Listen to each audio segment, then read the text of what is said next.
Less than a year from now, the world is going to celebrate the International Year of Astronomy, which marks the 400th anniversary of Galileo's first glimpse of the night sky through a telescope. In a few months, the world is also going to celebrate the launch of a new invention from Microsoft Research, which I think is going to have as profound an impact on the way we view the universe as Galileo did 4 centuries ago. It's called the Worldwide Telescope, and I want to thank Ted and Microsoft for allowing me to bring it to your attention. And I want to urge you, when you get a chance, to give it a closer look at the TED Lab downstairs. The Worldwide Telescope takes the best images from the world's greatest telescopes on Earth and in space and has woven them seamlessly to produce a holistic view of the universe.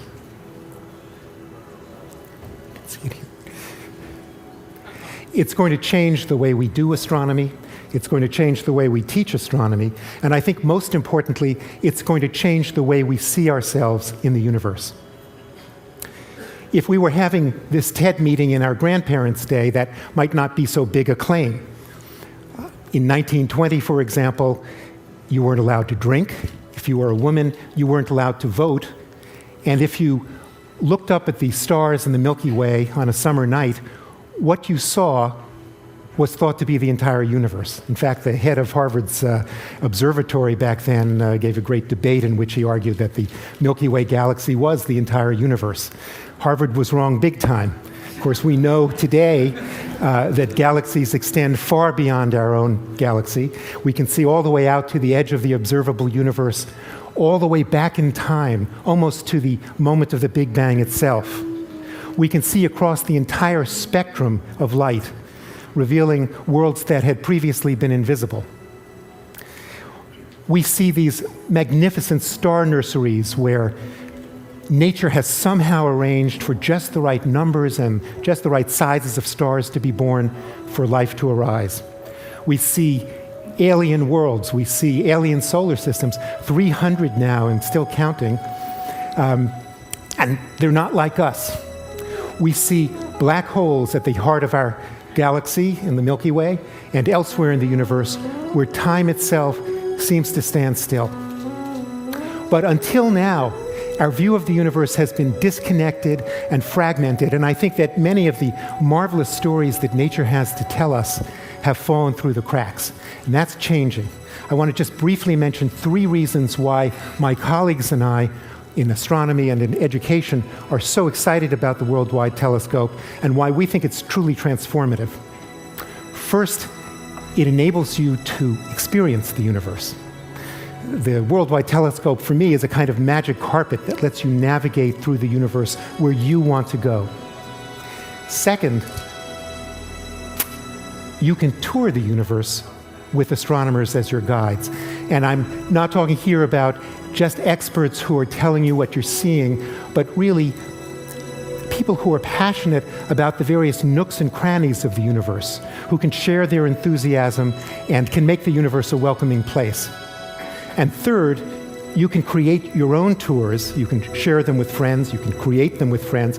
And that's the part that I think I'm most excited about, because I think that at heart, we are all storytellers. And in telling stories, each of us is going to understand the universe in our own way. We're going to have a personal universe. I think we're going to see a community of storytellers evolve and emerge. Before I introduce the person responsible for the Worldwide Telescope, I just want to leave you with this brief thought. When I ask people, how does the night sky make you feel? They often say, oh, tiny. I feel tiny and insignificant. Well, our gaze fills the universe. And thanks to the creators of the Worldwide Telescope, we can now start to have a dialogue with the universe. I think the Worldwide Telescope will convince you that we may be tiny, but we are truly, wonderfully significant. Thank you. And I can't tell you what a privilege it is to introduce Curtis Wong from Microsoft. Thank you, Rob. So what you're seeing here is a wonderful presentation, but it's one of the tours. And essentially, this tour was one that was created earlier. And the tours are all totally interactive, so that if I were to go somewhere, you may be watching a tour, and you can pause anywhere along the way, pull up other information. There are lots of web and information sources about places you might want to go. You can zoom in, you can pull back out. The whole resources are there available for you. So Microsoft, this is a project that, Worldwide Telescope is dedicated to Jim Gray, who's our colleague, and a lot of his work that he did is really what makes this project possible. It's a labor of love for us and our small team, and we really hope it'll inspire kids to explore and learn about the universe, basically kids of all ages like us. And so Worldwide Telescope will be available this spring. It'll be a free download. Thank you, Craig Mundy. And it'll be available at the website worldwidetelescope.org, which is something new. And so what you've seen today is less than a fraction of 1% of what is in here. And in the TED Lab, we have a tour that was created by a 6-year-old named Benjamin that will knock your socks off. So we'll see you there. Thank you.